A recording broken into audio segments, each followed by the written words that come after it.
Okay, I see the red indicator. So we are live. What's going on, ladies and gentlemen? Conscious Approach live streams. Another week is in the books as usual. My name is JV Wins, joined by my good boy Dogon SS to talk about another week's worth of trending topics on the Conscious Approach channel. Certainly appreciate everybody for tuning in as usual as we continue to grow the community, the channel. So before we get into this week's commentary, I always like to start off by saying that if you like the commentary in this video, please hit that like button, hit the subscribe button so that you can get the notification whenever we get new content that is posted to the channel. We certainly appreciate it. We enjoy doing this. We get a kick out of it. And we want everybody else to, watch the videos and kind of see where we're coming from and participate in the conversation and comment and all of that good stuff. So like the video, hit that like button, subscribe. We certainly appreciate it. We always want you to support logical content because we support logical content. And without further ado, now that we got those pleasantries out of the way, we are going to go ahead and get started. This was real funny. So this was funny. So this streetwalker, sex worker, porn star, whatever you want to call it, her name is Summer Isabella.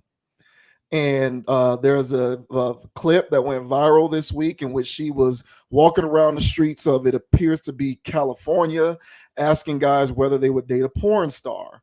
And so this particular clip got more attention than the rest of them because of this particular guy's response to her question. So this is sort of par for the course on this channel. We tend to talk about stuff like this on a regular basis, I would say. And so this clip is no different. Thought we would share it because I felt as though his response to her inquiry was interesting.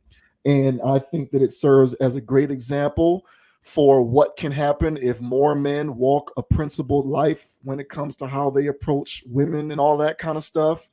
So we're going to go ahead and get this thing started. Go ahead and share this. This is some good stuff. Hopefully y'all enjoy it. Hysterical. Yeah, quite hysterical. Quite hysterical.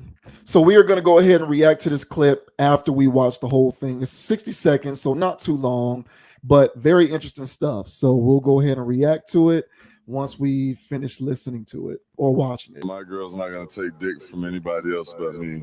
Even if she's paid? Yeah, money doesn't run my life. Money's not good enough to give up my morals of you having dick and cum in your face and getting busted on and you're going to come home and kiss me and build a life with me? Nah. Well, I'm a porn star and I haven't sold my soul, so... And that's not really information for my life. I told you my opinion. I don't care if you're a porn star. Ain't a bitch bad enough? So would you fuck me? Like I said earlier, I would smash, but I would not date. I'm a great girlfriend, though. You're kind of passing it up. Do you? A little side question. You're not gonna be a great girlfriend when you're taking dick from those 5 guys. So well, I don't do gangbangs. Number 1, number 2. So would you think that I wouldn't be able to come home and treat you right, cook you dinner? Those aren't qualities you would want in a girlfriend. Well, I think I can find those qualities and for them to do something that I respect outside the home. Unfortunately, it's not about what you do in front of me; it's what you do behind me. All right, so it's not about what you do in front of me, it's what you do behind me. Indeed. Yeah. So, she seemed serious when she said that when the part where she was like, I'd be a good girlfriend. I think she was serious when she said that. She was. Yeah. So it's obviously a lot of different ways that you can take this. I continue to be flabbergasted at the mentality of women like this, but I've also said that I don't think the progeniting behavior comes from the women themselves. So, did you have any initial thoughts on this particular clip? Yeah, this is similar to stuff that I said before about people who live a whorish lifestyle. So this is an actual professional whore. And so she still feels as though she deserves what normal people have. All right. When you're dealing with sex workers, porn stars, or whatever alike, all right, they don't like sex. So they literally do it as a job. And so there is a level of compartmentalization where they just literally do it for the money. So they do have this thing within them where they go, well, yeah, I do that for work, but I still want something normal. And it's like, yeah, I understand you want something normal, but your job is not normal. So there's nobody that is normal that's going to co-sign you living an abnormal job. So yeah, they don't like sex. They have sex and they pop right back up, and as if nothing just happened. You know, did the Cash App go through? All right, I'm out of here. And so she definitely doesn't, have any connections to anybody that she's having sex with. But it's just the principle of the matter of the type of work that you're choosing to do for a lifestyle.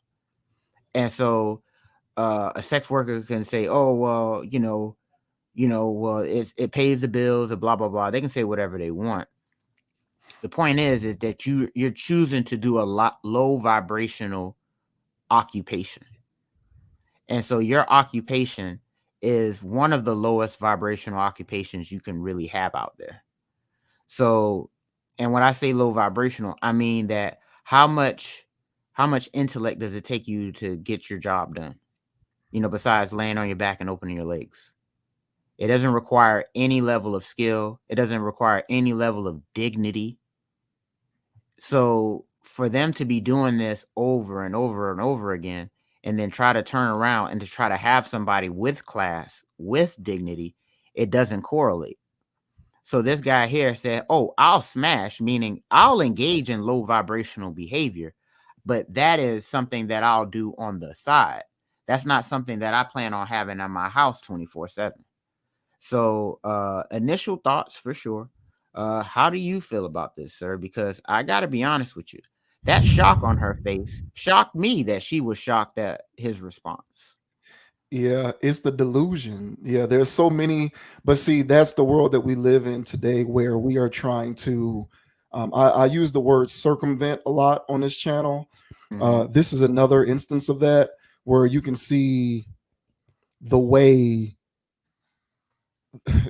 we can see the way that certain aspects of modern culture is trying to reinvent our perception of certain things, like whether you should perceive sex workers to be accorded dignity.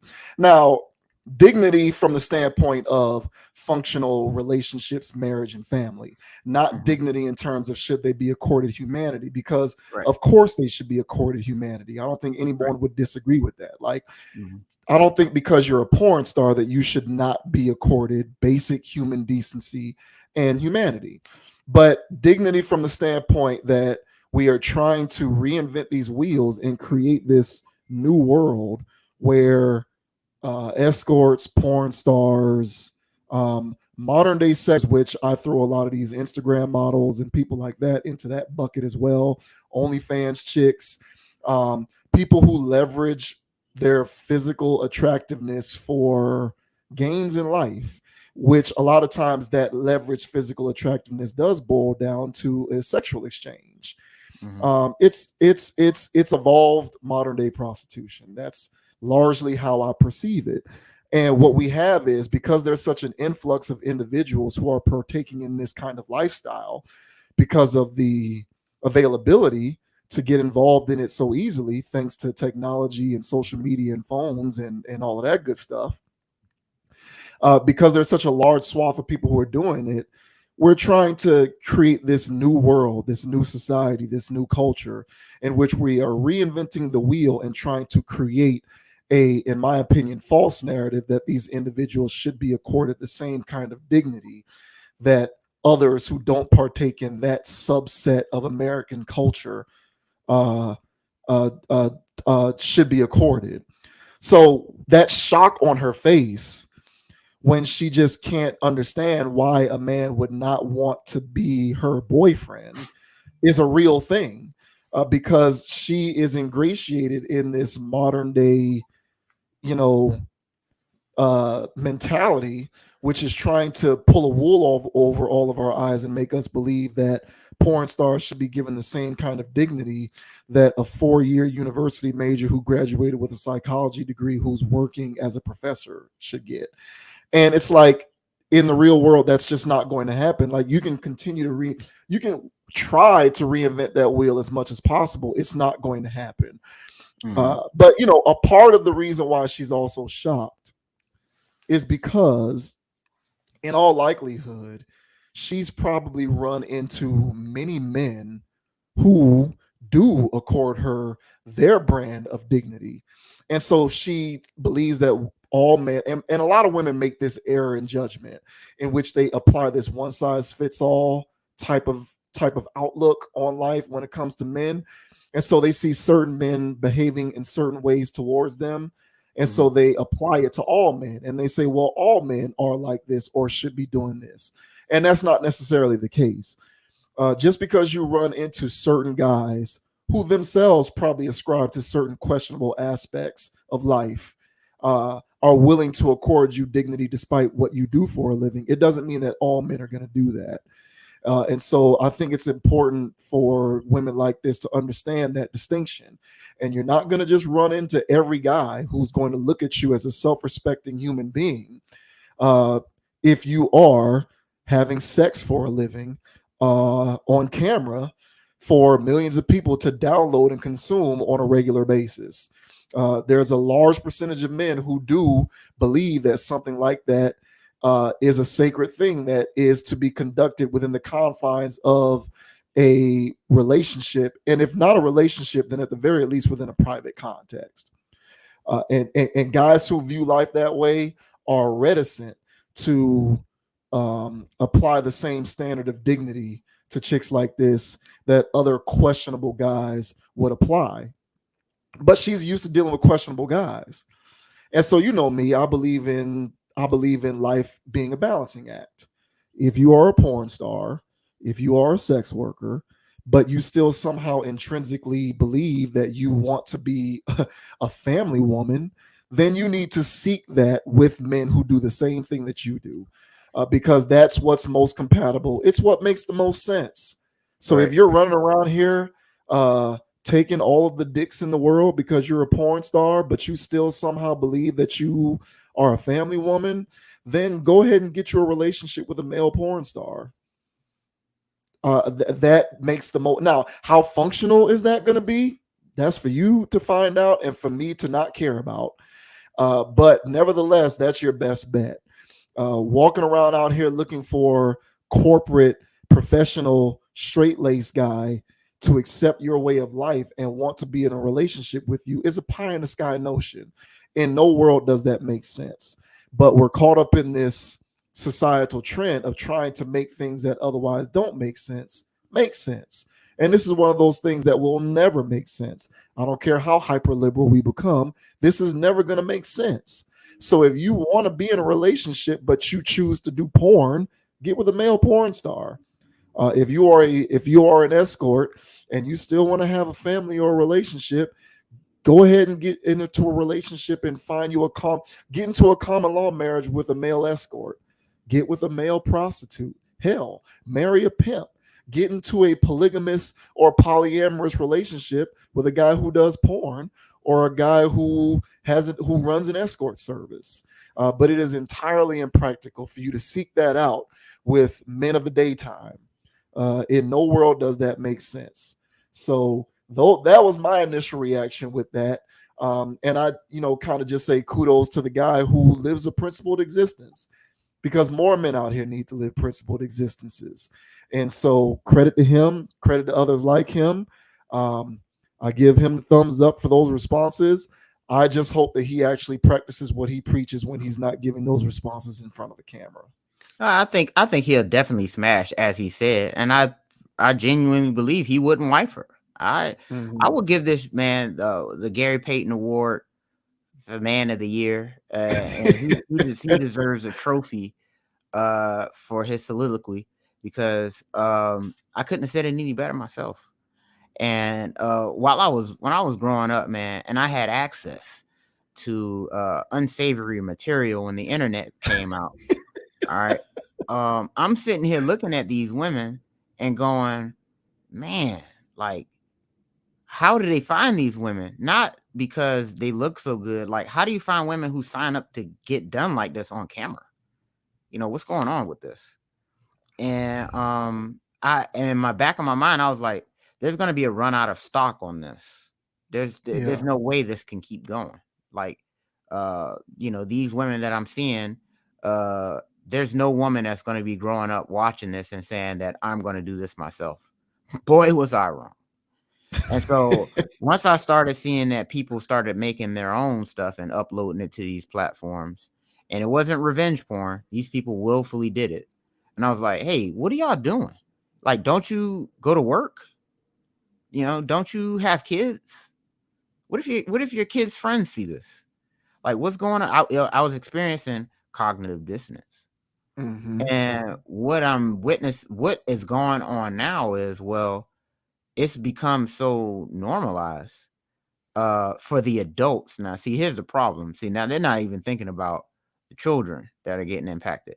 So now I'm sure there's a whole slew of people who are growing up, and yeah, everybody knows that, my mom got smashed on that video. That classic video that you just kept watching over and over again. That's somebody's mom. And yeah, I know my mom did porn. And it's like, okay, what impact does that have on the son, the daughter? What impact is that having over generations? And so it's yet to be seen. But I think the fruits of that is already happening right now with OnlyFans pages, BBLs, and other ridiculous low vibrational stuff that seems to be socially acceptable amongst the masses. So yeah, man, I really think that it's sad that we've gotten here as a society, but this is what's going on. And again, everybody wants some form of I say normality, and what I mean by normality, I mean balance. And when you're living a low vibrational lifestyle like that, it's so transactional, it's so gross that they truly do yearn for something on the opposite spectrum to help balance them out. And so, like you said, well, you're not going to find well-to-do man who wants to have a real family structure to accept this type of lifestyle. So your best bet is to find another porn star. And they understand that guy's low vibrational and that can only last but so long. So they don't want that. Well, it's like, oh, I'm sorry. This is the lifestyle that you either consciously chose or subconsciously chose. Either way, you're living over there and you got to deal with that. And so, yeah, man, this is some absolute madness. And there are some super simps out there. Now, don't get it twisted. There's some super simps out there who make good money, who have fetishes themselves. And maybe a fetish of theirs is to actually be with a woman who sleeps with so many men. But at the same time, you're dealing with a man who has a low vibrational fetish. So it doesn't stop there with his weirdness. So yeah, he may have a well-to-do job. He may only deal with you sexually, but he's weird. And who else, what else is this guy susceptible of doing if he's signing up for this and he has a 9-to-5 and he wears a suit and tie? So, you are what you attract. And even if he is wearing a suit and tie, there is some level of depravity that man does have. So absolutely. So one thing that this woman needs to do, if she wants to live this life and she wants to have a balanced lifestyle, then yeah, she already did a lot of dirt, but she has an uphill battle and an uphill climb of getting some internal work done in order for her to actually attract her reciprocal in that point. So yeah, man, sad business, bro. Sad. Yeah, it is. Yeah, I concur with all of that. I just think that a lot of what you expressed is evident of the way that we're trying to make some of this stuff be appealing when it has its place It's always had its place as, this is a subculture of Western society that just needs to remain a subculture, but is trying to be perverted into like a main cultural thing. And Right. so that's what you get. Like, the only thing that the last thing that I will say about this is, I've mentioned often on these videos that I do believe that when it comes to women's expectations for relationships, men set the tone for that. So women only believe that they can acquire certain things relationally based upon the feedback and the reception that has been given to them by men. It's almost like a chick like this has been granted permission to believe that she can get a relationship despite what she does. That was something that was granted to her permissively by men. I don't know how many guys, but several men who have treated her in kind. And so my thing is, this all ties into what we talk about often when it comes to how crazy modern relationships have become, how we're basically operating in a state of complete and utter anarchy, where it's just the wild wild west and rules don't apply because we just want to strip everything down. Everything needs to be deconstructed. If you want the balance of relationships to be restored, one of the things as a man that you can do is just understand the importance of living a more principled lifestyle. Like, just because your feeds tell you that it's socially acceptable to date a porn star, that doesn't make it true. So don't listen to it. Don't believe it. Like, if the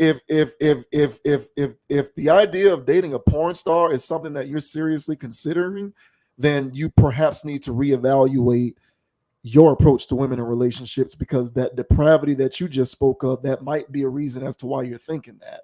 Right. Sexual deviancy is something that you bring up often that is entirely valid, but these things don't have to play themselves out. It can remain a subculture, and it can keep women from thinking that they can do and act however they want and say whatever they want and do whatever they want for a living, but still be entitled to things that they otherwise ought not to be entitled to. A lot of that stuff comes from the reception that they get from men. Women merely acquiesce to what men give them. I've said it a million times and I'll continue to say it. Women don't just come out of the woodwork believing that they're entitled to certain things just, on the surface. It's because they've been responded to in certain types of ways and within certain contexts that they develop these ideas about themselves.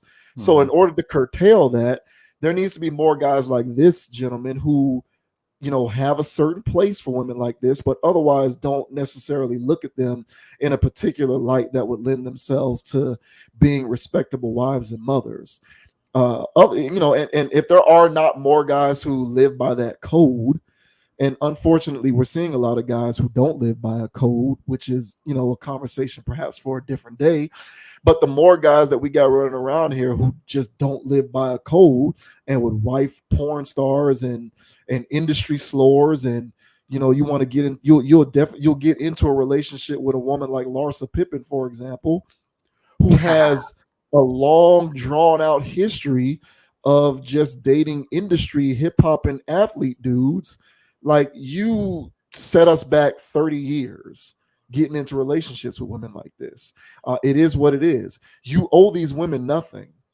So do not allow yourself to be bullied into believing that you should accord women a certain standard or modicum of dignity when it comes to relationships that they don't deserve for decisions that they made. And we've talked about this stuff before, so we're kind of rehashing old territory, but it applies even in this particular situation, because there needs to be a greater coalition of men who say, I'm better than allowing my principles to devolve into a particular state of being in which I'm going to consider this for myself. When there's plenty of baddies and good-looking 8s, 9s, and 10s out there, women who don't do this stuff. And so just go talk to them. And furthermore, go ahead. No, and I was just going to say, and furthermore, if sex is the thing that you're hung up on, these women who don't do this stuff will do most of the same things that you want sexually that these porn chicks will do, but come with not nearly as much baggage. So just keep that in mind when you're out here doing this stuff, because trust and believe, the shock on that chick's face when she realized that this guy was serious in part comes from she believes, she's convicted in her belief that she is deserving of functional relationships. And some of that in part comes from the fact that she's been told that by some men somewhere, some simps, some guys somewhere who just don't live by a code. And those are the guys who need to heed this type of message more than anything else. Yeah, and she tried to play into some tropes in order to get him to bite. I'll cook for you, I'll clean for you. That's not what I want. I mean, yeah, those are great bonuses if on somebody that knows how to handle themselves and is balanced. But literally, you just finished performing oral sex on another man. And I'm supposed to sit here and eat dinner and act like everything's cool while I was just sitting at home and doing nothing. She's out of her mind. Yeah. And so this is it's sad to see that, but she was hurt when he was saying what he was saying. It was a harsh pill, man. I was, tough to swallow, no pun intended. Yeah. Right. So she really did. She was like, damn, you really gonna say that to me? And it's like, hey, a lot of us feel like this, woman. All right. Mm-hmm. And you can't believe everything in your comment sections. All right. Because those guys in the comment section, all right, they have their own issues. All right.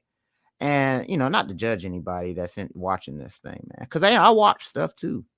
Mm-hmm. Not enough to create a profile name or an avatar or to leave a comment. So those guys that's in there leaving comments and gassing you up, that's another level of stuff where it's like, hey, newsflash, woman, wake up. And this was a splash of cold water in her face. All right, no pun intended. All right, she's used to taking splashes in the face, but this one here, this was not the kind that she's used to. So if there's I'm pretty sure everybody here watching this doesn't agree with her lifestyle, like that, and teach their own, but don't bring that around people who are trying to be balanced. Don't bring that around people that are trying to elevate themselves, have a strong foundational family, and things that make sense, because this type of depravity doesn't fit, it doesn't suit people who are actually trying to do something with themselves. So man, it's sad that people have to end up in that boat. Now, whatever circumstances led her to being over there, I can't call it, and I can't, none of that. It is what it is for her. But don't bring that over to people that are actually trying to do something with themselves, because that would only lower their vibration. So agreed. Wild stuff. Wild stuff. Yeah, wild stuff indeed. Yeah, I would agree that most people don't agree with that lifestyle, but it's just these dudes out here. There's a lot of guys out here who just are becoming more and more accustomed to believing certain things are not a big deal anymore. Like, yeah, I'll date a porn star. And it's like, bro, I don't know where you're picking this up from. You need to get off of OnlyFans, put the OnlyFans down. You need to close the laptop. You know what I'm saying? Get off the tablet for a few hours, go outside, take a walk your dog, have a drink, go to a happy hour, because that's not where it's at. And that will never change. I don't care how progressive we become. That's never going to change. Factual. Yeah. All right. That was good stuff, man. Good luck to you, Summer Isabella, and your burgeoning career. Because you popping now. Good. Yeah, good luck. With that said, man, we're going to go ahead and move on to the next topic. Next up, man, I wanted to talk about this because this I found to be very interesting. So, we're in this generation, but younger people probably don't know who this woman is. So the woman on, I always struggle with doing this. Yeah, it's kind of the woman right here. Yeah. So Candace Bergen, Candace Cameron. I'm sorry, Candace Cameron. Yeah. So our generation, millennials, know her because she played one of the daughters, the Tanner daughters, on Full House. Full House, a sitcom from like the late 80s and the early 90s. She was like the oldest Tanner daughter. And since that show, she's remained on the acting scene. She's still in the Hollywood stuff, but she makes movies. Like she does a lot of those Lifetime movies, Hallmark movies, and stuff like that. And they brought Full House back. They reinvigorated it on Netflix. Ew. Full disclosure, I never watched Full House. I'm aware of it, so I know who these people are, but I never got into Full House. I was on, Family Matters and Boy Meets World and Fresh Prince. Oh, I didn't man. do Full House. Full House A little went too hard, much. bro. Yeah, Full House was just a little too much whiteness for me. But Okay. I'm aware of it though, so I know.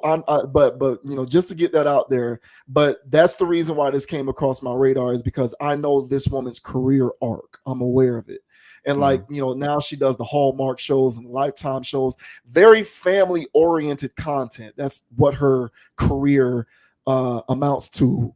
I don't know anything that's I don't know anything she's done movies wise, entertainment wise, that is not family oriented. So if anyone knows, if there's an exception to that, anyone who's watching this video, you can let us know in the comments.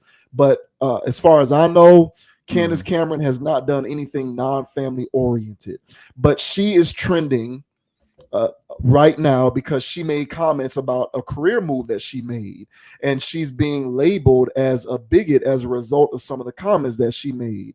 So I'm going to go ahead and read this article real quick. We don't have a clip for this, but I am going to go ahead and read this article. And so she's getting called out. Candace Cameron is getting called out by another woman in Hollywood because of comments that Cameron made about why she chose to leave one network for another.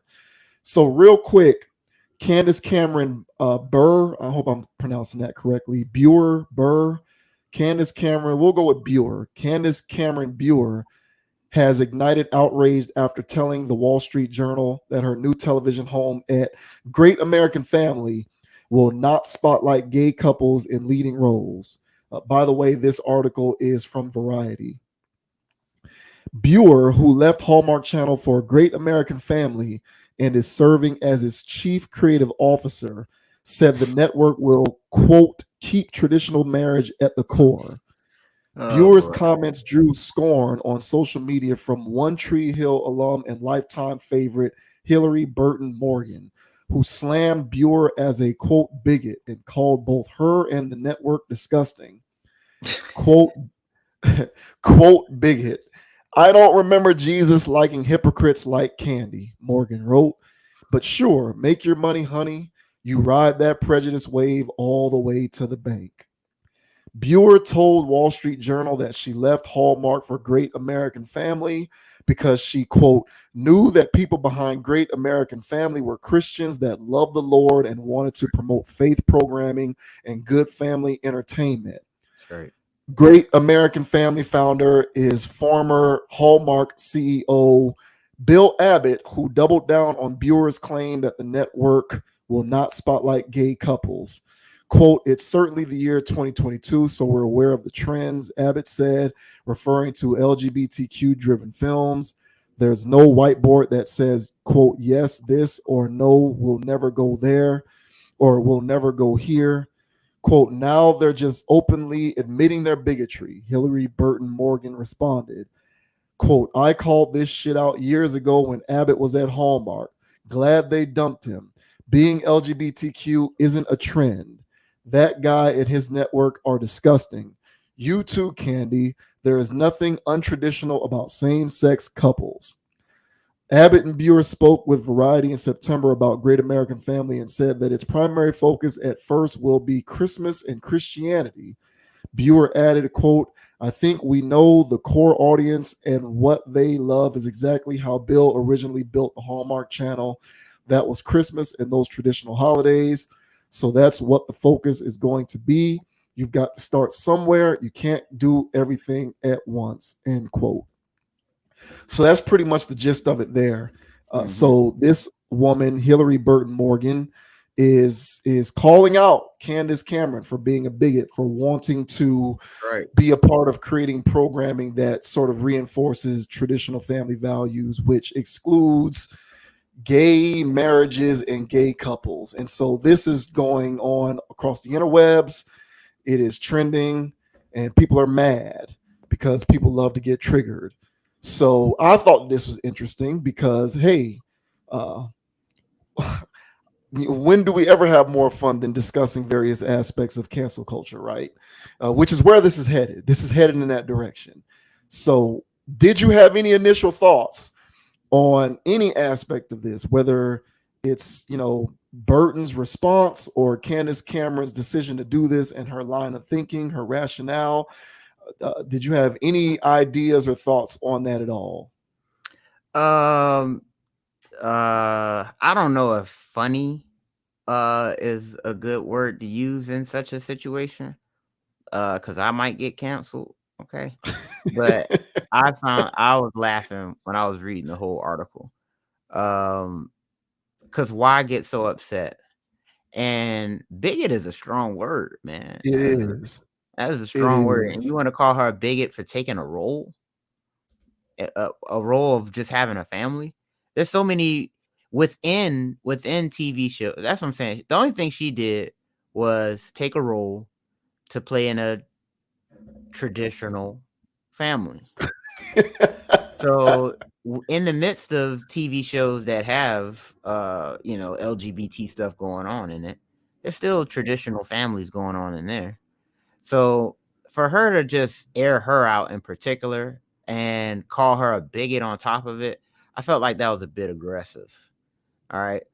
This Abbott guy, sounds like I need to watch some of his programming if he's into more traditional forms of television. Did I get canceled yet? The traditional form of television. All right.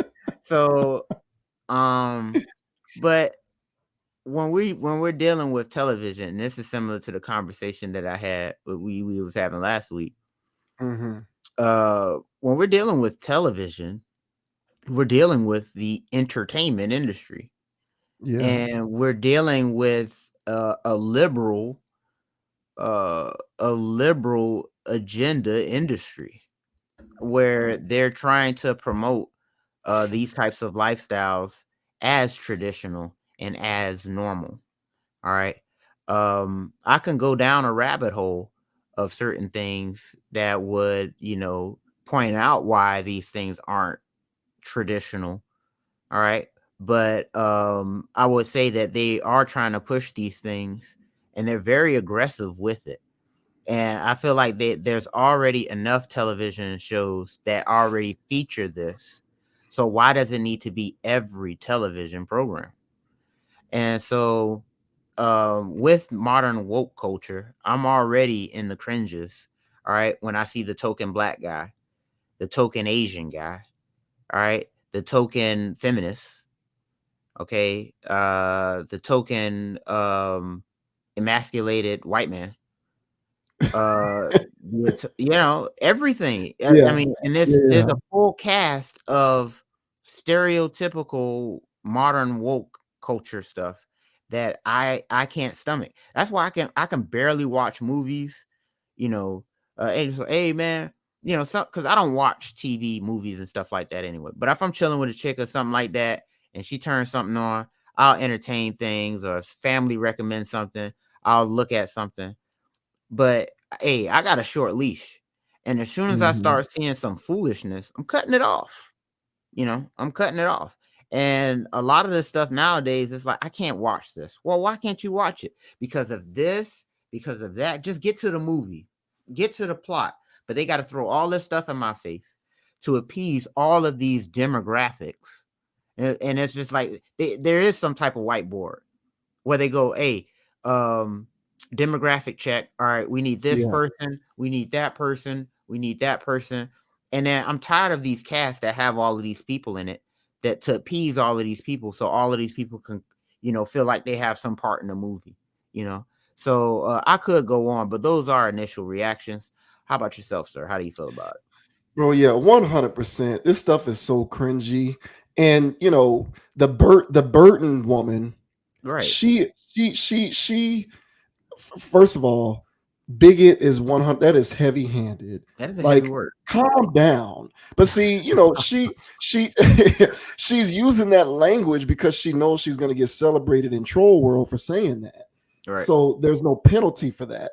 But it's like, step back, take a breath, calm down. Your world is not going to end because you have one actress who decides that they want to make programming that appears to more of a traditional family values, from a traditional family values perspective.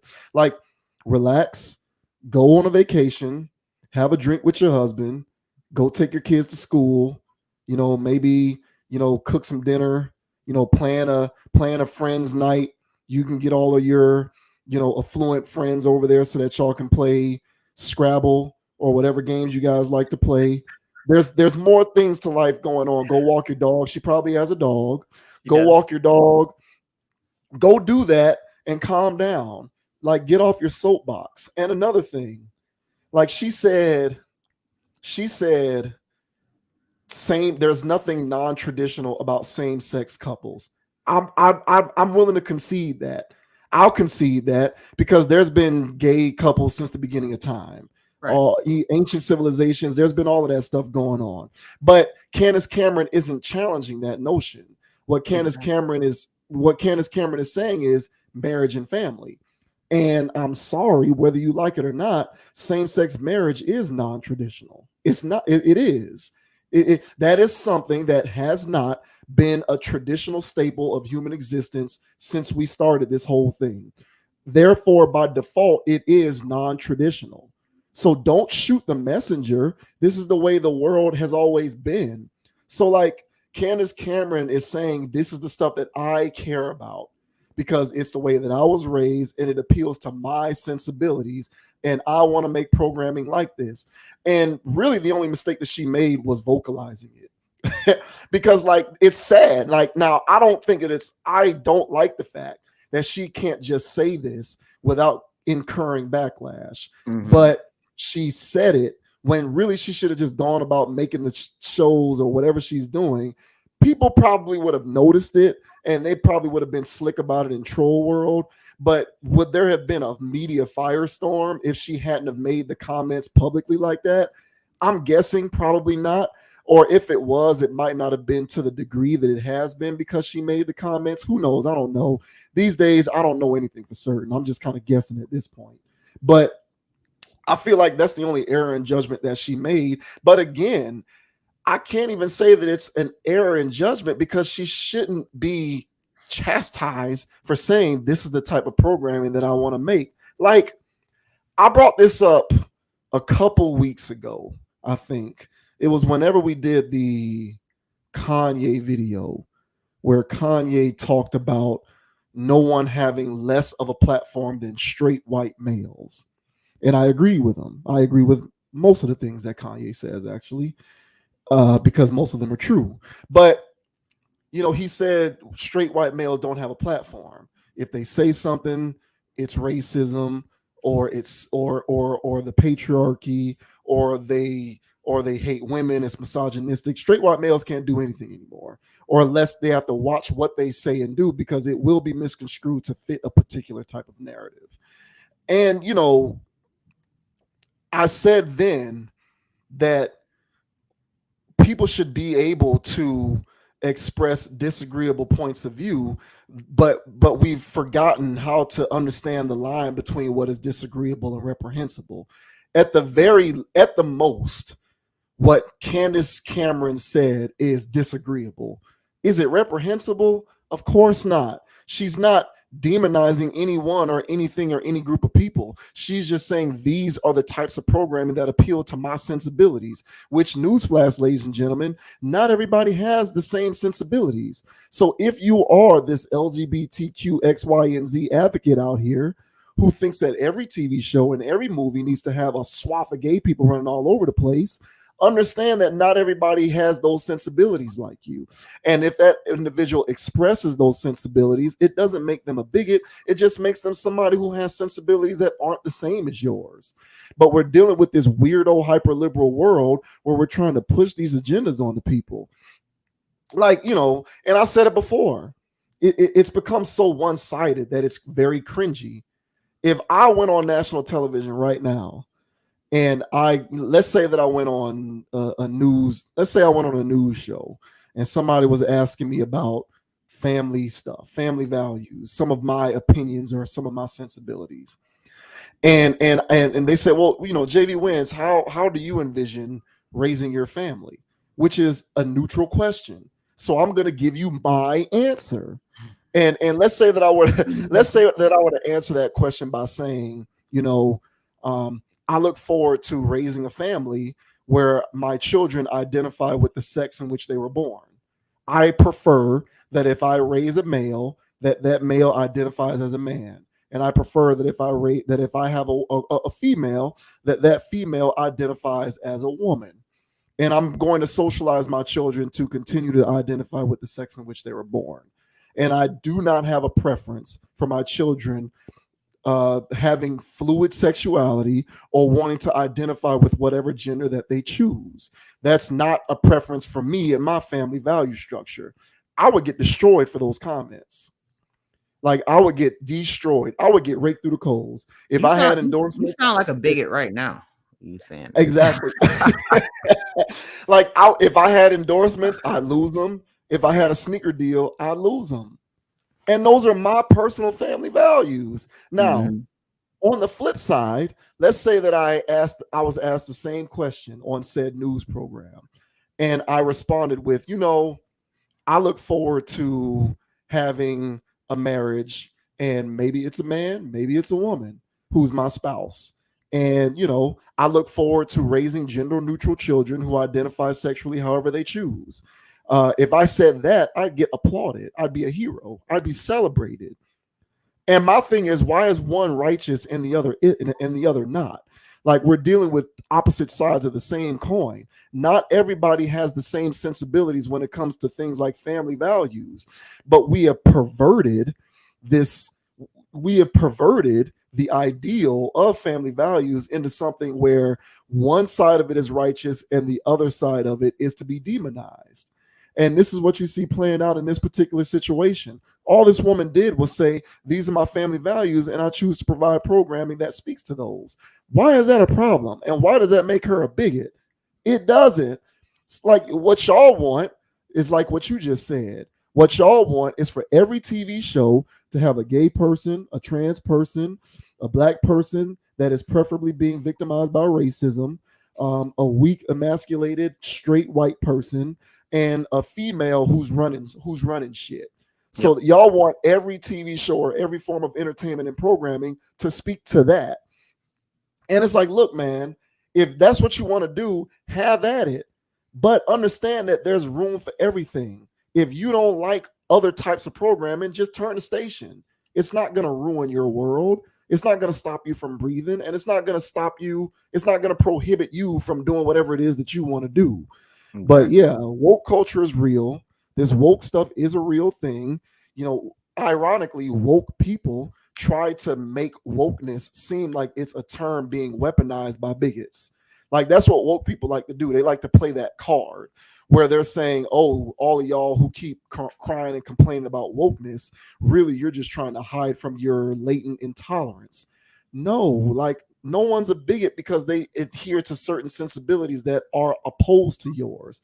It's a big world out here. Not everybody thinks the same as you. So, this woke culture is real.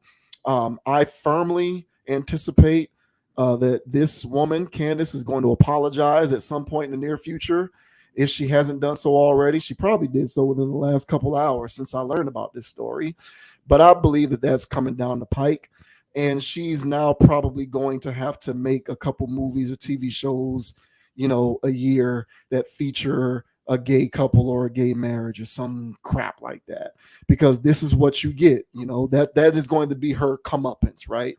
The penance that she is going to have to pay is going to appease all of these easily triggered individuals who have nothing better to do than to sit in comment sections waiting to be triggered by something that offends them.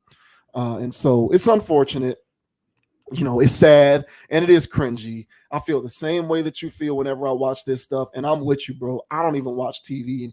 If I do watch shows or movies, it's something that takes me into fantasy land. I'm watching Marvel comic stuff. I'm watching Game They of sneaking Thrones. that shit in there too now. They are. They are. It is, and I find it personally, I find it gross. But they are sneaking it in there. I agree. And I'm 1 foot out. But that's why you got me in fantasy land. I'm in fantasy land. Give me orcs, goblins, and outer space without socio-political mumbo jumbo. I can do without it because it's just become white noise at this point. And I'm tired of it. Yeah, and I don't know. For me personally, it doesn't. To me, I don't see why I get so upset. And this is definitely not the early '90s, the mid '80s, or the '70s, where it's everything's just anti, right? Nobody cares anymore. So I rarely run across heterosexual people who give a damn anymore. No one Right. cares. Right. But in the early '90s, there were slurs, there were all kinds of words being used. And man, nowadays people just really don't care. People know a family member. People know, people have coworkers that they're cool with. That's part of the community, and no one cares, man. I know I don't. But I still have my preference. Right. And so it's a problem that I have. So and it's just like those people who, it's like the trans people who say that you're a bigot if you don't want to date them. And it's just like, we got this far. This is how far we're getting. Y'all not leaving no stone unturned. They're creating stones just to turn them over. It's like nobody said anything about this. Nobody cares. And so, like I'm saying, like this, if it's not on already every damn TV show, it's already there. You're already having your representation. Why get more? They're getting their full-length movies now. They're getting their full-length romance movies. Have at it, man. I don't give a damn anymore. I mean, those parades are packed enough. So I'm sure there's an audience to watch these rom-coms that are same-sex now. Have at it. Let people that want to live their way, and stop trying to impose y'all will on us. So no one cares. I know I don't. No one really, I really don't give a damn. Yeah. Of course, while I was growing up, I was raised to be a certain way. I'm still that way, but I was raised to use certain words and stuff like that. But as I grew older and I ran across people in that community and they personally told me how certain words were hurtful or certain ways of saying things was hurtful. And I know that person's a human being at the end of the day. And it's like, hey, man, I understand that certain people don't like certain things to be said. So I let things slide. So I said, I don't have to use that word, or I don't have to, be whatever. So I just let things go. And I just say, hey, man, have at it. That's what you want to do. That's more vagina for me, man. Right. That's just more for me out here. Right. How about that? Right. But then it's still a situation where when people just trying to walk down the street, bigot, what? I'm literally just going to my destination.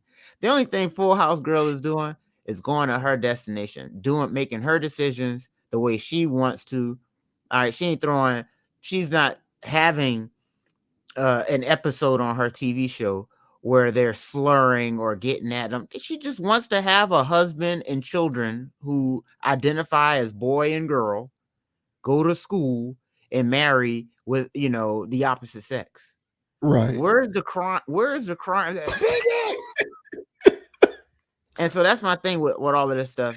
With this agenda and other agendas, whoever's pushing these things won't be satisfied until everybody is doing all of this stuff. And that's not it either.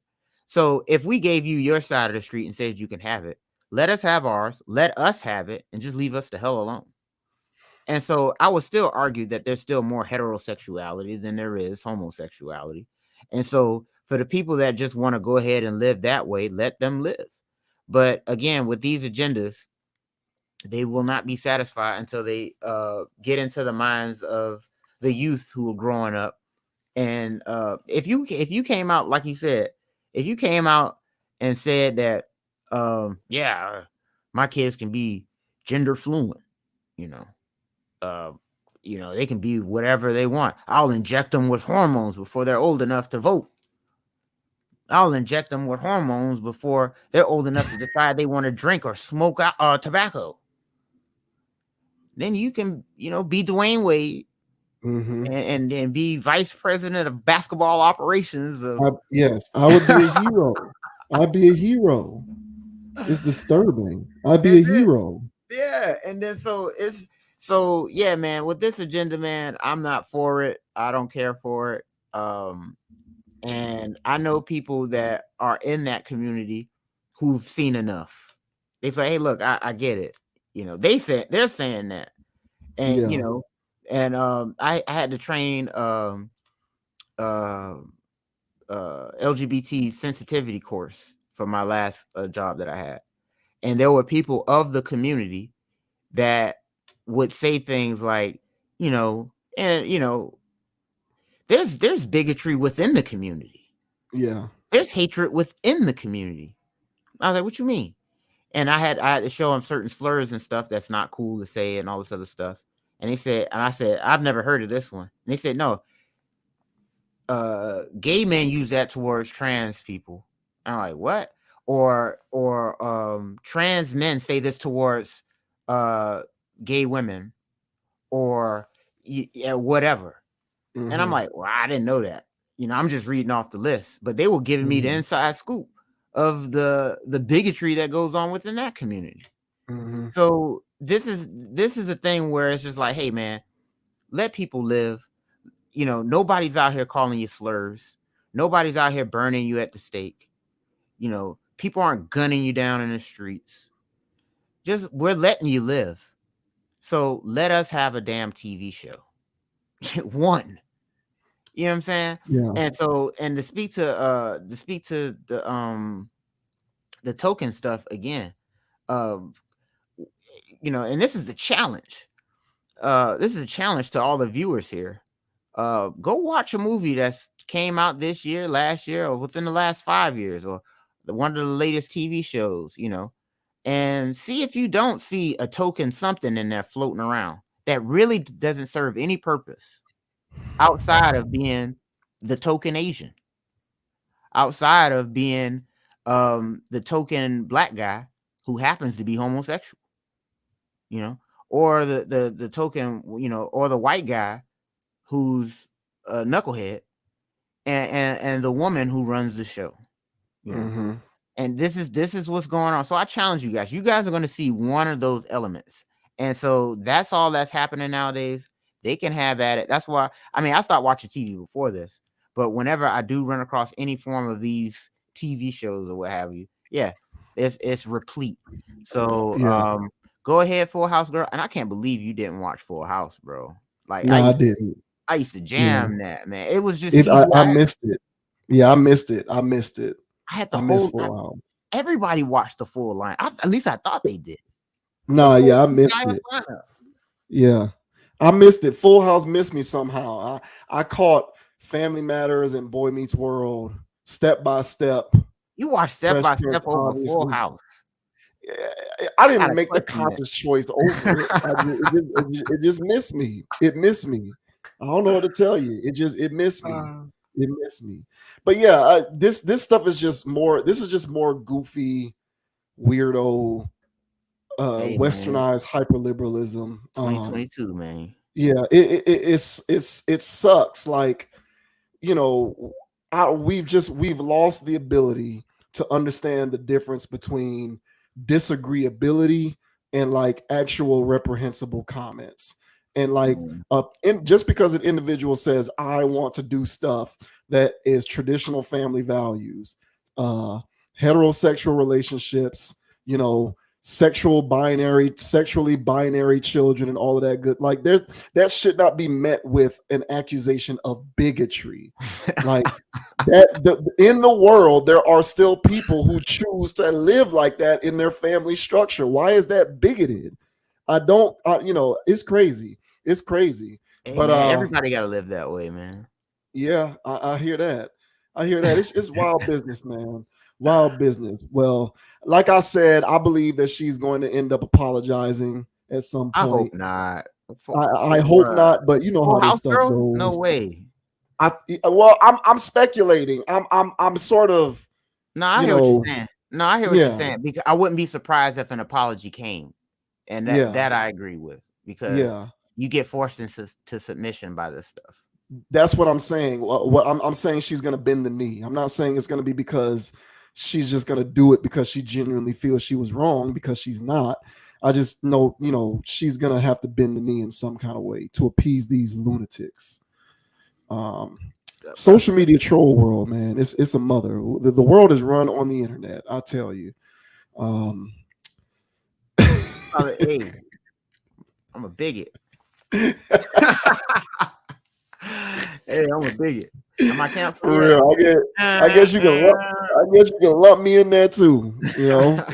But yeah, man, people need to calm down, man. When you feel yourself being triggered because you think that you're offended by something, just go have a drink. Go get a glass of wine. If you're a smoker, take a hit.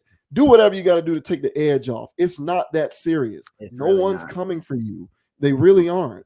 The world isn't a worse place just because you have one more streaming show or movie that features a heterosexual marriage. I don't know. This stuff is just wild, but it is what it is. Okay, so this one is really interesting as well. Ran across this. This went viral as well. I'm going to post the name of this platform in the description of this video.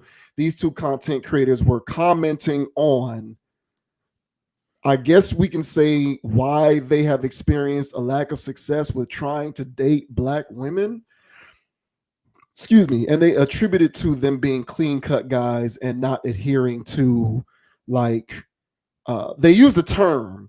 So what I guess, instead of me trying to explain it, I'll go ahead and play the clip and then we'll talk about it. There's a term that they use that I'd never heard this term before. So we'll play it because I can't think of the name of the term. I can't think of the term off the top of my head. So here we go. These so you see here, Black suburban dudes explain why they can't pull Black women. This is some interesting stuff. So we'll go ahead and play it and then we'll talk about it afterwards. What is thug maxing in regards to a Black man and his dating life? Like, what does that mean? Lil Durk, King Von, y'all know. But nah, dating life, I would say the closer you fit to whatever the celebrity, the current rappers, like I said, Lil Durk, what's the other dude? Quando Rondo, all those dudes. The closer you fit to what that stereotype, you like some girls will be, they'll just be down, especially Black chicks. They like that shit, bro. I think that mostly attracts Black chicks. I don't know what it is, but they like that. They don't like when a dude has it together. Yeah, bro, and I don't want to say that because it sounds like I'm trying to bash. I'm not bashing Black women, but it just is what it is. Yeah. That's been my experience. I attract Latinas and white girls. That's what I attract. Yeah. Same. I think because I have that professional, clean cut, R&B type of look, that's why I mostly attract Hispanic and white women. And you guys be in the comments like, do you not like Black women? I'm like, Black women don't like me. Like, Black women don't like me. In this world, you get what you go where you want. Yeah. Wherever you want it, that's where you go. I attract, I don't chase. So I attract, listen to me. No. Yeah, thug maxing. I'd never heard of that before. That's a term that I had never heard of. So that was new to me. Have you heard that? Nah, that's new. I had these context clues to understand what the hell they were talking about. Yeah, I never heard of that. But so that was the term that I was trying to think of. Thug maxing. Apparently, if I'm guessing based upon what they were talking about there, it's a term used to describe a man adhering to a thug type of imagery or outward appearance because it supposedly appeals to certain types of women or whatever the case may be is my guess there. So yeah, but they talked about being clean cut and how that doesn't wet, that doesn't get the juices flowing for black women. So um that I thought that it was interesting. Now again, I don't want to, this is their experience. People have their experiences, and so it is what it is. You cannot criticize an individual or say that they are somehow wrong for what their life experience has been. So obviously, don't want to take it there, but otherwise, your thoughts on what they had to say about that. I agree. Thug Maxon, that's I don't know if I'm gonna use that terminology, but I definitely get where they're coming from. It makes absolute sense to me. I've experienced it. Especially in my younger days, um, when I'm fresh out of the house, you know, and I still have my ways about me, wearing 5X t-shirts and sagging my pants, trying to fit the image, you know, but certain ways that I carry myself and certain vernacular I use showed that I really wasn't from the streets. And so I would get play up into a certain point, and then they would go, this isn't dangerous enough for me, or thugged out enough for me, or whatever, right? So in those instances, it was just like, damn, I got to get more goonish. So because, well, I want me a woman and I want a black woman, right? Now, mind you, not all black women do this, so I have to make that disclaimer, okay? But when we're dealing with masses and we're just living in Miami, there were ways that I felt like I had to carry myself in order to maximize my opportunities to get a black woman. And so I started growing out wicks. I didn't have goals. I felt like goals were too they were too common. So I got white gold. So I had silvers, which was different. I was trying to be unique, but still be in the same boat. But I had 6 at the bottom or 8 at the bottom and 2 at the top, and trying to maximize my wearing 5X shirts and sagging my pants. And I got to tell you, my rate increased. And so I started getting more attention and I started getting more play because of my imagery. And I was looking more and more like, well, a rapper. And so I know what these guys are talking about. So they refuse to go down that pathway. They just say, hey, man, that's not me. I'm not going to portray that. I'm not going to do those things. I just rather be who I am. And if they don't like it, then they don't like it. For me, I was on the other side of the spectrum where I was just like, hey, the only thing I had to do was wear this kind of shirt, wear these kind of jeans, or wear them kind of shoes one time, and I would go out, and then my numbers, the attention would change. So I was just like, all right, I'll just wear shoes like this. Hell, I don't care. Once they get to know me and once they get to hang out with me, I'm not going to change that part. I'm gonna still be me. I just use certain bait in order to catch you. And so that was more or less my ideology back in those days. And a lot of that stuff still stuck. You know, it was what it is. I still got my hair going the way that it is. It isn't per se to get women.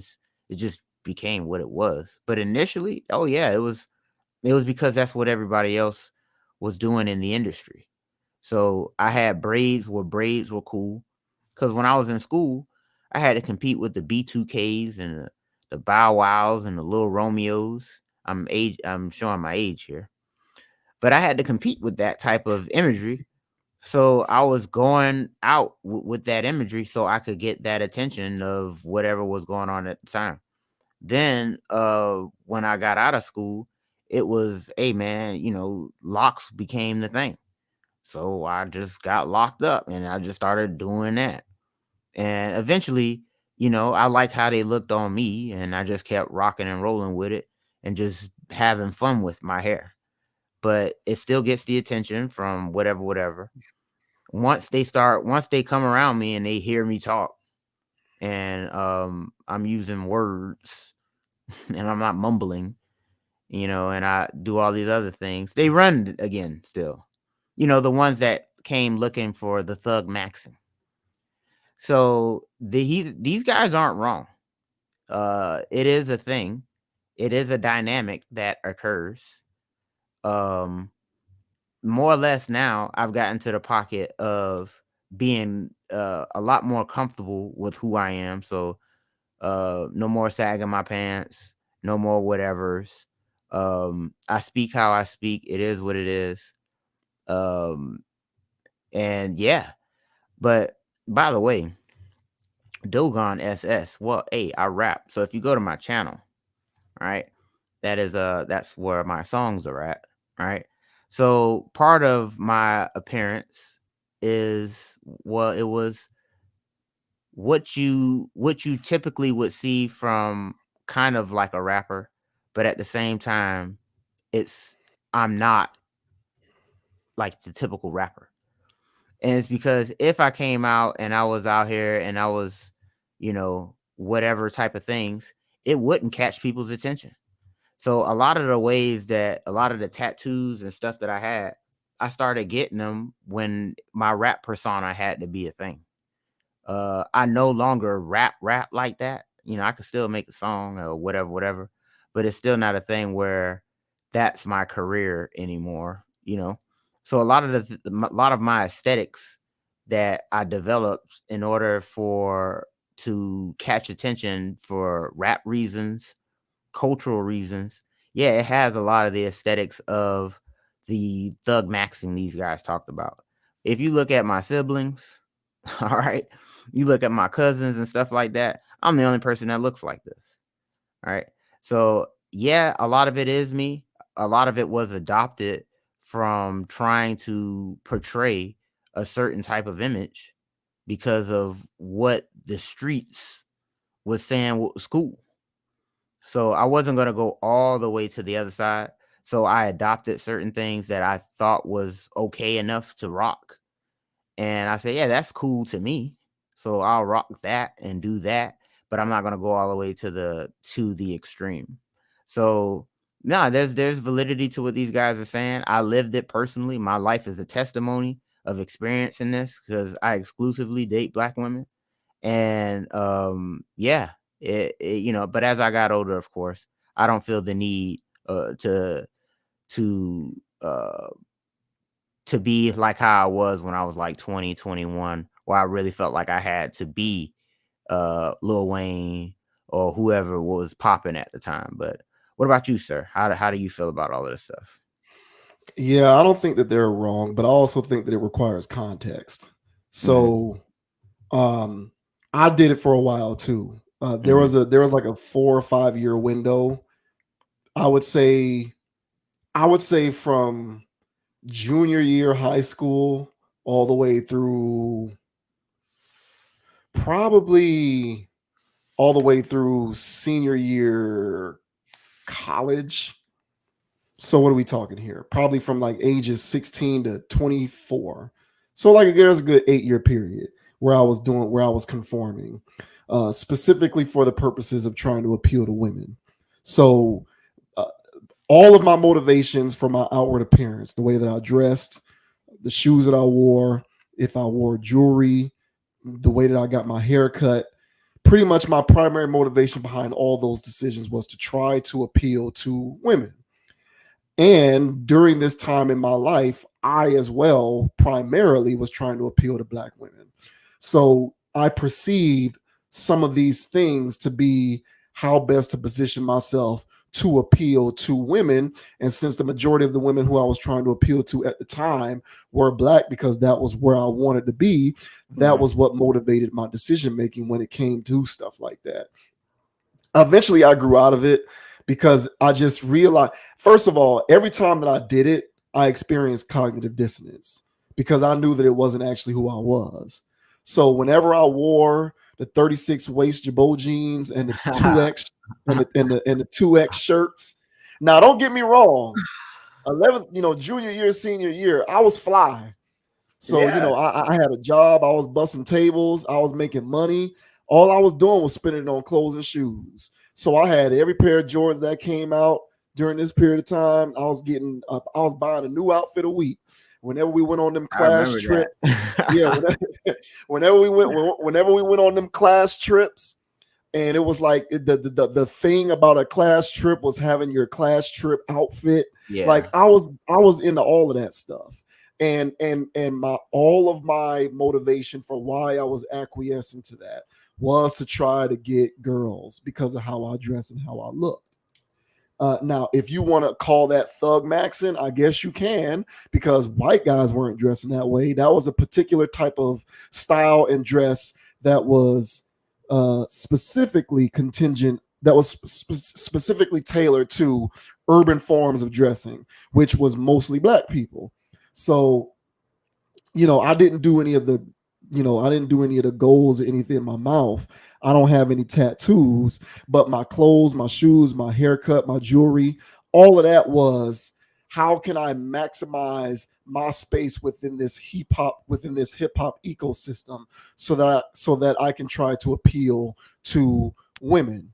That was my primary motivation. So yes, it is a real thing, and I did it as well. Now I broke out of it because I literally got tired of dealing with 8 years of cognitive dissonance, in which I would look this way and dress this way, but then I would talk the way that I talk, and I would be into some of the things that I was into, and I would just have these conflicting, contradicting things going on in my brain, where it was just like, I'm talking like this, and I like going to watch these types of movies, and I'm into these types of TV shows, and hell, I'll still sit down and watch Spider-Man the animated series from the 90s, and I'm into playing right, and I'm into playing sports and all of that kind of stuff.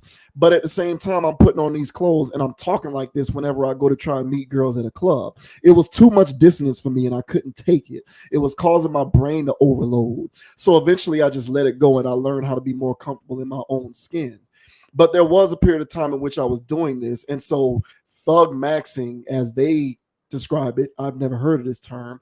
That is a thing. It's a real thing. And it does specifically have to do with, I would say, people who subscribe to urban or hip hop culture, which statistically is mostly black people, which is why it applies to black people optically when you look at it on the back end. Now, the reason why I say context matters is because you have to think about where it is that you are trying to fish. Where are you trying to meet women? So we talk often about mind control, and I talk often about you. So you bring up mind control a lot, and I bring up parallel universes a lot. Places like clubs and bars are parallel universes where typical normal rules of socialization no longer apply. And it's literally about how you can flash the biggest tail fawn like a peacock in order to attract as many women as you can. So rules of socialization in grocery stores and gyms and, I don't know, movie theaters and bowling alleys do not apply to what goes on and what makes the most sense in places like clubs.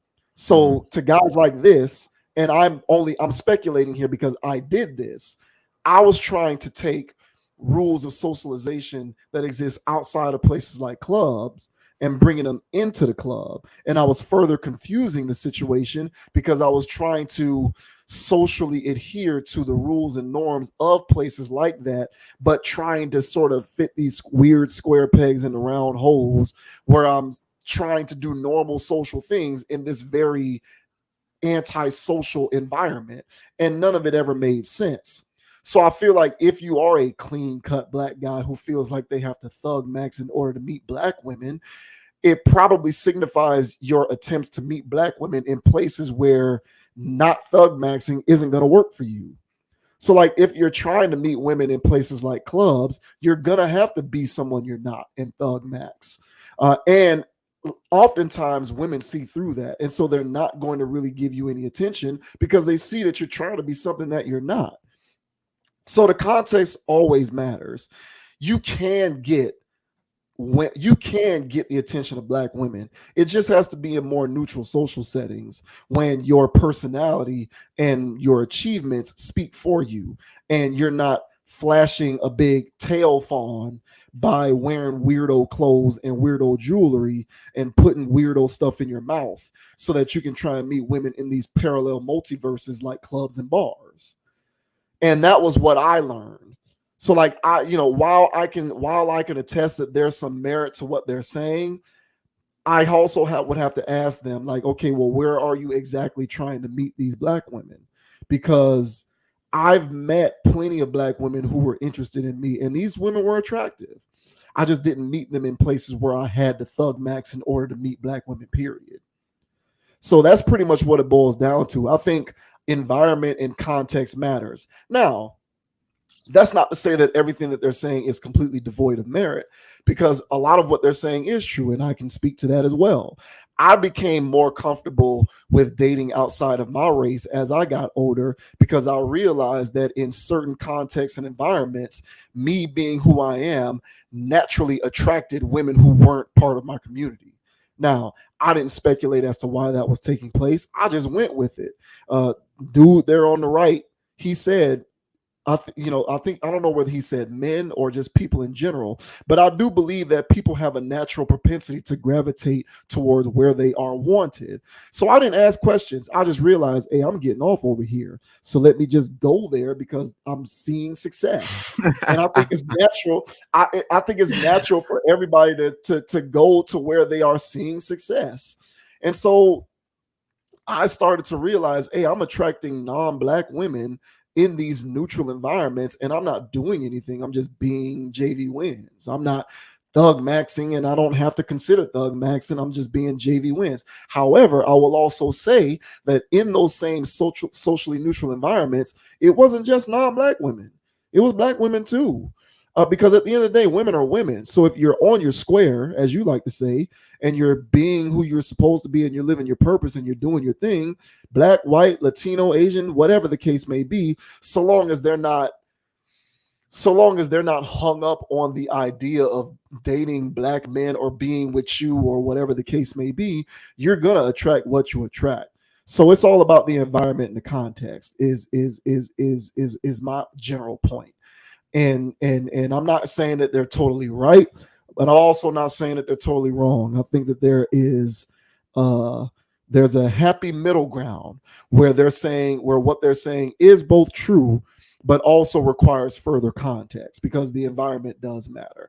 I think oftentimes when it comes to black people specifically, we're out here trying to, black men oftentimes are out here trying to meet black women, especially if they're attractive, in places where being out of your mind and trying to operate in a parallel universe where normalcy doesn't exist, that's where we're finding ourselves trying to meet our black women.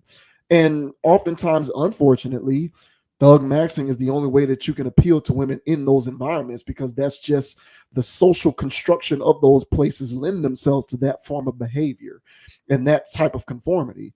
So I would say that if you are interested in meeting attractive black women who want to be with black men who are clean cut, in which you aren't required to thug max, join professional networking organizations, volunteer, get a part-time job where you're around attractive black women in a work environment or in those types of contexts and settings, you'd be amazed what you can pull if you do that kind of stuff.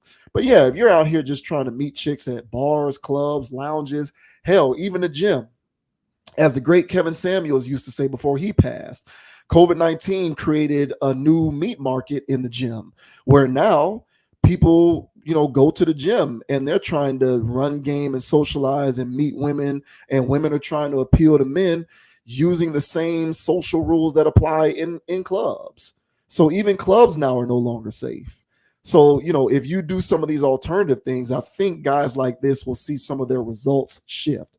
Now, again, like I said, they're not completely wrong. yes, there is a greater likelihood that you will get non-black women who appreciate what you bring to the table as a quote unquote clean cut guy, because there are just certain cultural idiosyncrasies that make what appeal to black people different than what appeal to non-black people. And that's the world that we live in. It is what it is. But I don't think that it's as easy as just generalizing it by saying black women don't want me. Well, where are you trying to meet these women? Um, it's not a one size fits all, and I'm not saying that'll solve all of our problems, but I think that trying to do some of these alternative things will give you a greater statistical chance of being successful. So that's pretty much where I'll leave it. Yeah, and to touch back on, my side of it and my perspective is that yeah, it had an influence on a lot of things. When I'm growing up, I'm seeing who's getting to play in school. This is from elementary school. I'm seeing who's getting to play in middle school. I'm seeing who's getting in high school. So when I had the opportunity to actually, go get the clothes that I wanted and do whatever, then at that point I started to I just everything. It was like I said, I'll do that. That's what you want, I'll do that. Right. At first it was just full blown whatever you want. In the midst of me doing full blown whatever society was telling me to do, I started to, I was like, I don't like how I look with that, or I don't like how I feel with this, or whatever. It became like a mix and match type of thing where certain things would stick, certain things didn't. And so there's a lot of things that I did that didn't stick, and there's a lot of things that I did that did stick. And so with me, I basically, because like I told you, like I would basically chase them off as soon as I started talking. As soon as I started talking, it was like, whoa, I didn't know you sound like that. And I'm like, what the hell is that supposed to mean? They used to tell me that. I was supposed to be, something else, and I just wasn't, because I was looking like something else, and it wasn't me. So over time, I just started to develop something that is more hip hop, as you can clearly see. I told you that, part of my everything was trying to be, into the rap thing, but not like traditional rap. I was really trying to do what we're doing here through music. Mhm. But in order to, the hip hop fan is thug maxed. So they're not gonna listen to you if you're not fitting some type of image. And so part of my persona of things that I was developing into was to make sure that aesthetically people would, okay, well, let me hear what this guy's got to say. And so over time, my persona grew into, what it is now, with hair and chains and rings and tattoos and all this other stuff. But I still wear button-up shirts. Yeah. And I still speak how I speak, and I still have the opinions that I have. And, part of the things that I enjoyed, even when I had goals in my mouth, was that I look like this, but, I'm one of the sharper tools in the room, which you didn't expect to see, or, you didn't see that coming. So I kind of got a kick out of it, and I still get a kick out of it every once in a while, especially, when I walk into a room and, my hair is not standing up like this, but it's still locks. And, I walk into a room and it's just like, oh, look at this thug maxed character. Hey, Negro. Hey, Negro. Why don't you jigaboo for me for a second? All right. And it's just, and then and I have choice words for them in a way where they didn't expect to see coming. I still get a kick out of those things. As But do I. Yeah. yeah, so overall, the phenomenon, and when it comes to women outside, they look over here. They seem intrigued, but at the same time, it seems like they, at least in my world, because I don't know what to do over there, so I just let them look. But it's a thing where it's just like they're intrigued, but at the same time they're going, I don't know if that's for me, kind of thing.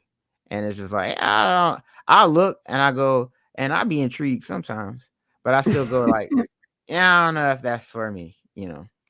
So, but be that as it may, my sisters, I enjoy them.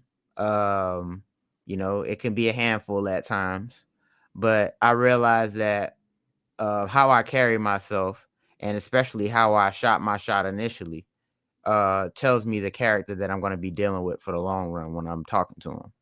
And so I realized my best bet is to just be myself, as much as possible. All right.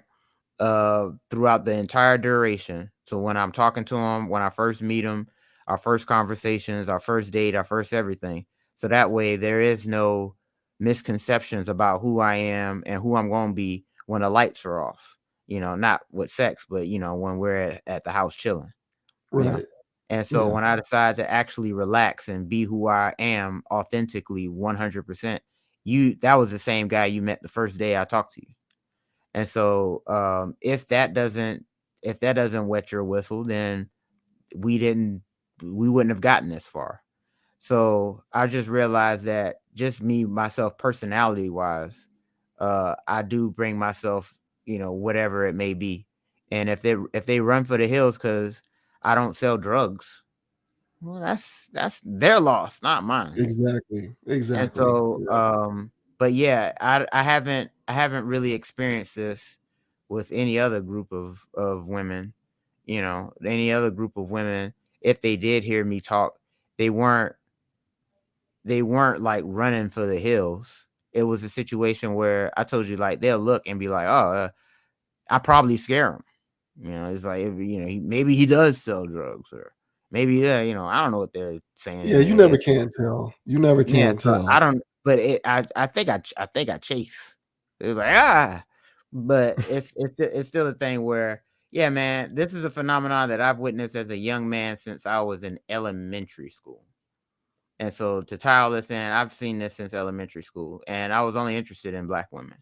So that's what I was picking up. Now this guy's talking about some, you know what I'm saying? Yeah, I got the R&B vibes. Yeah, I don't know what Man, that is. Yeah. I mean, you know what I'm saying? The open shirt, Yeah. that scares women away too, bro. So Exactly. Exactly. Yeah, I didn't concur with any of that.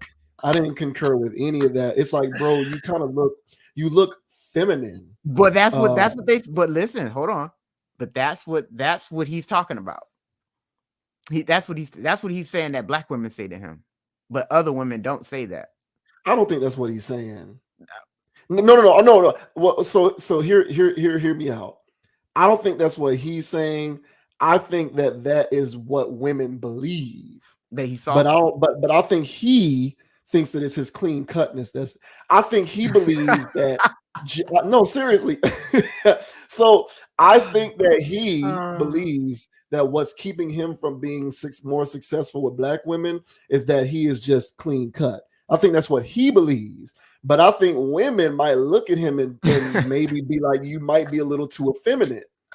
So that's why I can't all the way. That's why I tried to preface my remarks by bringing context into the equation, because it matters. Like, and again, I'm living proof of it too. Like, I dealt with all of this. I grew up and it was like, how do I get black women? Okay, let me get the jewelry and the oversized clothes and the flashy clothes. And I've carried a lot of that with me into adulthood. So I'm still a guy who likes to dress nicely, and I still wear Jordans. I'm a Jordan collector, and I still match my clothes, and I like to wear nice outfits. Like, you've seen the way I dress. So I still carry that with me, but it's fitted, and I don't care what the name brand is, because I'm gonna rock it and make it look good, because it's me and it's who I am. And that just attracts women, period. Like, it's context and environment. That's the point. You can bring in all of these qualifiers if you want, talking about R&B, whatever. I don't know what that is. But you've got taco meat with your chain on, and that might not appeal to women who gravitate towards men who exude masculinity. So it's all about context. And again, environment is important.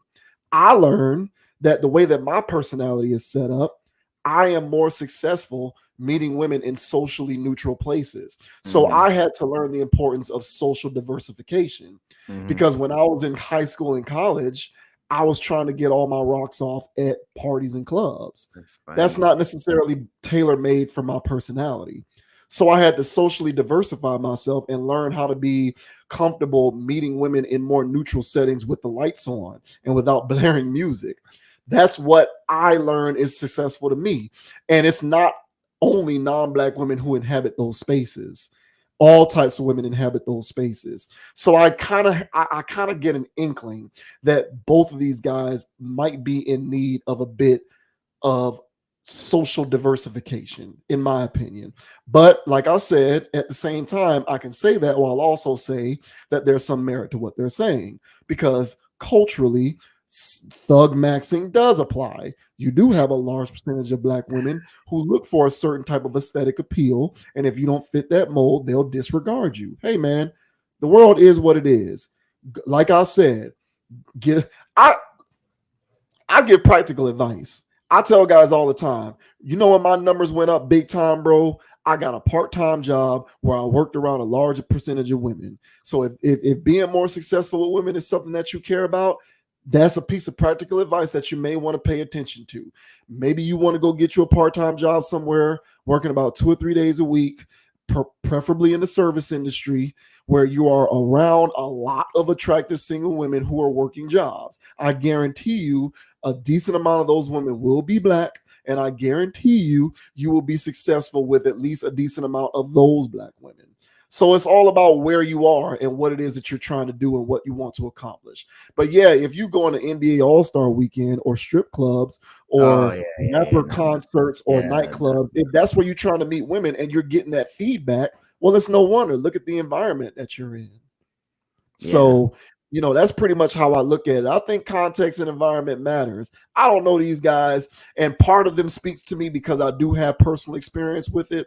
But I also would say to them, like, look, bro, it's tough. And yeah, there are some challenges with you being clean cut if you want to meet black women, even especially if you want them to look good.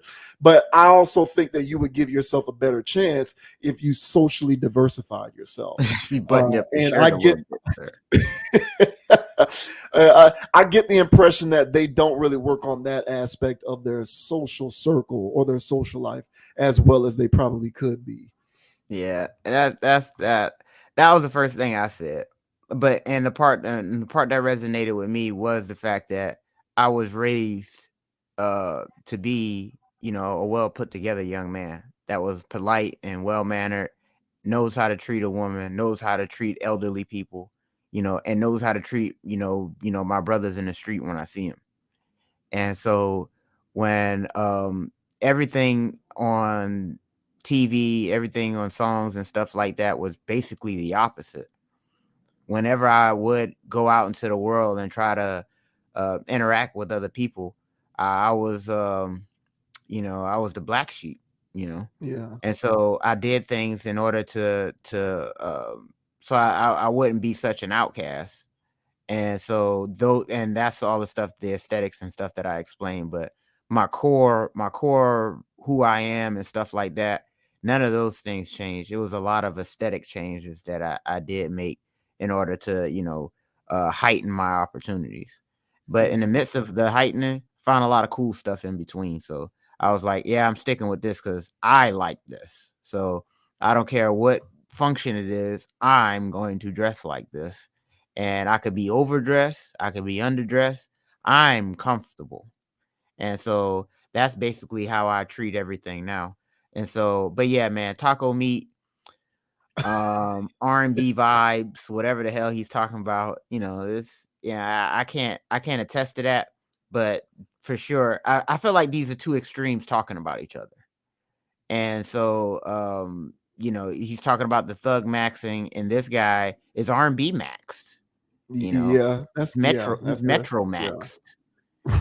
And I ain't trying to ride on home, but I'm just saying that's the vibes he gave me. He talking about R&B.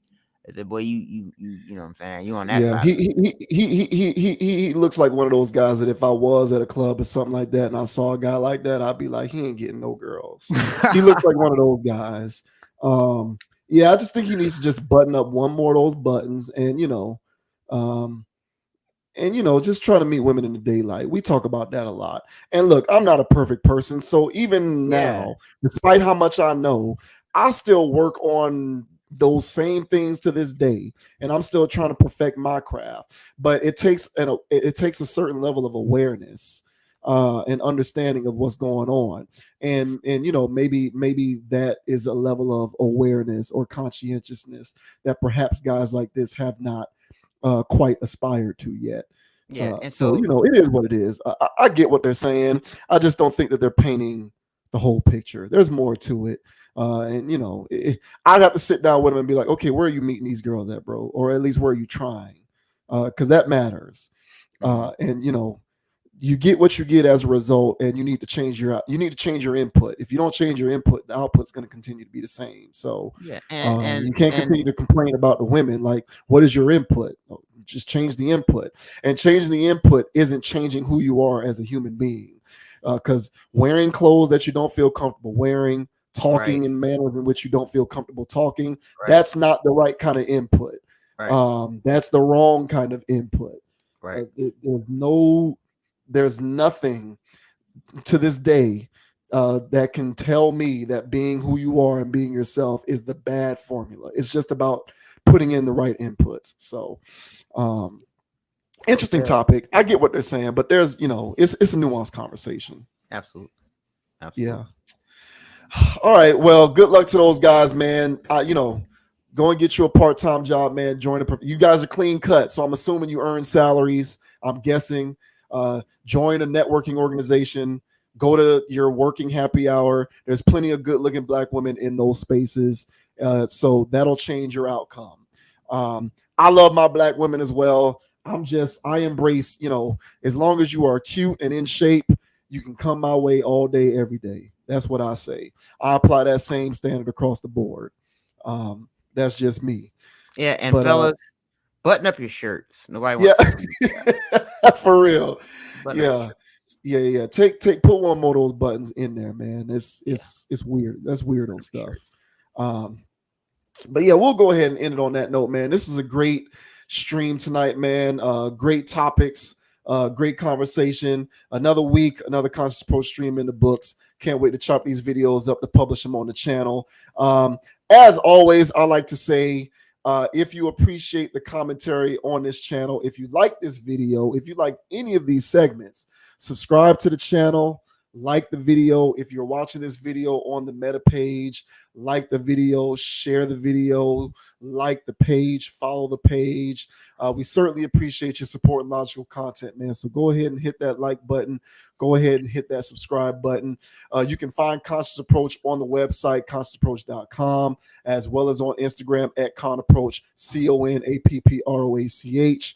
RSS feed is coming soon. We will be uploading these to Spotify, so hopefully we can diversify our bonds there. Also, we're coming soon to TikTok as well. I'll be posting video clips on TikTok so that we can get these videos in front of the eyes of people who like to consume content there. We're just trying to grow the channel as much as we can, man. So we certainly appreciate you joining us for the ride. As always, my name is JV Wins. You can find me on Instagram at JV Wins, JVWINS. I certainly appreciate your support and logical content. And fellas, please stay on your square. Everybody stay on your square. That's what this channel is about. Staying on your square. Comment on these videos where you see fit. And until next time, I certainly appreciate your support. Yep. And the name is Dogon SS. And you can find me on Instagram at Dogon_SS or on YouTube at Dogon SS. I told y'all, man, I makes music. All right, so y'all can go over there and check out some of my songs as is. All right, and see if you like any of that stuff. All right, and oh yeah, and I'm also on DraftKings. I'm gonna keep promoting that, man. Come on, holler at me, man. I think y'all scared. Come get slaughtered. Dogon_SS over there. And as I always say, guys, don't be too high, don't be too low. Keep it calm, keep it chill, keep it player, and keep it even kill, man. And our last discussion, man, it really emphasized being yourself and being your authentic you, no matter what society is saying you should be. All right.